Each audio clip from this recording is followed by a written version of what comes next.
Salut à tous, j'espère que vous allez bien. Aujourd'hui on se retrouve pour une nouvelle vidéo. C'est un nouveau concept que je trouve super cool, mais c'est assez différent des autres vidéos que j'ai faites sur la chaîne. En gros, j'aimerais vous raconter des histoires ou des anecdotes sur un joueur, sur un club ou sur un fait historique. Bref, je vais pas faire une intro trop longue. Comme vous l'avez vu dans le titre, le sujet de cette première vidéo, ce sera la première édition de la Coupe du Monde.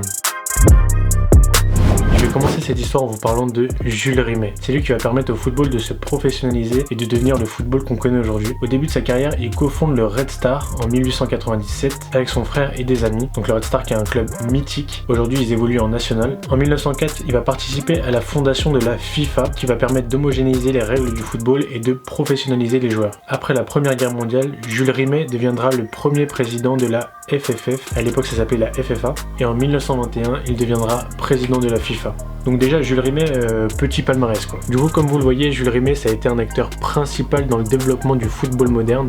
Ce qu'il faut savoir, c'est qu'à cette époque-là, en termes de compétition internationale de football, il n'y a que les JO. Du coup, quand Jules Rimet prend la tête de la FIFA, un de ses objectifs, c'est de créer une compétition qui viendra concurrencer les Jeux Olympiques pour faire encore plus rayonner le football. Du coup, vous l'aurez compris, c'est là que naît la première Coupe du Monde. Il y aura 13 participants et c'est l'Uruguay, champion olympique en titre, qui se chargera d'accueillir cette première édition. Ce qu'il faut bien comprendre, c'est qu'à l'époque, il n'y avait pas vraiment de joueurs professionnels. En France, en tout cas, les joueurs avaient quasiment tous un travail, mais bénéficiaient d'un statut de joueur de haut niveau. Une fois tous les préparatifs pour cette première édition terminés, l'équipe de France embarque le 21 juin 1930 à bord du SS Conteverde. Ouais, c'est un bateau.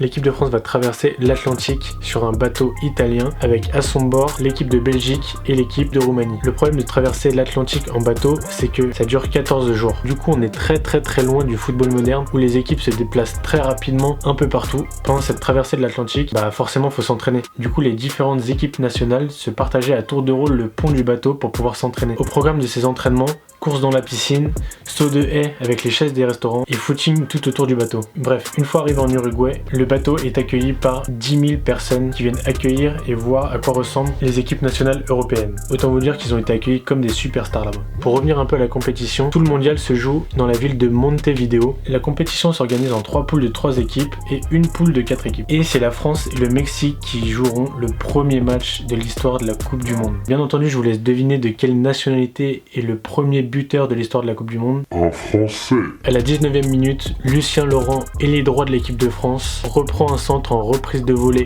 pleine lucarne et inscrit donc le premier but de la compétition. Donc Lucien Laurent à l'époque, il a 22 ans. Donc vous pouvez me remballer vos Cristiano Ronaldo, Mbappé, je sais pas quoi avec leur record de merde. Lucien Laurent, lui c'est un vrai recordman. En plus sérieusement, avoir le titre de premier buteur de l'histoire de la Coupe du Monde, franchement, trop la classe. D'ailleurs, je vous l'ai pas dit, mais à l'époque, Lucien Laurent, il est employé à l'usine de Peugeot. Bref, la France va remporter le match 4-1, mais malheureusement ne va pas réussir à se qualifier pour les phases finales, puisqu'ils ont un bilan de 1 victoire et 2 défaites. Ensuite, je vais vous parler de la finale de cette Coupe du Monde, qui va opposer l'Uruguay, donc pays organisateur, à l'Argentine. Donc un gros duel sud-américain pour cette première finale. 90 000 spectateurs sont au rendez-vous, dont 30 000 Argentins. La tension était si forte autour de ce match que l'arbitre de la rencontre a demandé à ce qu'un bateau l'attende 1 heure après le match, au cas où ça dégénère. À l'époque, il n'y a pas de ballon officiel de la compétition. Du coup, à chaque match, les équipes devaient se mettre d'accord avec quel ballon ils allaient jouer. Mais pour cette finale, l'Uruguay et l'Argentine n'arrivaient pas à se mettre d'accord sur le ballon. Du coup, l'arbitre a décrété que ce match se jouerait une mi-temps avec le ballon des Uruguayens et une mi-temps avec le ballon des Argentins. Les Uruguayens vont s'imposer sur le score de 4-2 et le dernier but sera marqué par leur attaquant Héctor Castro, qui a la particularité d'avoir un bras en moins. En fait, à l'âge de 13 ans, il s'est coupé l'avant-bras avec une scie électrique et après cette première Coupe du Monde, on va le surnommer le manchot divin.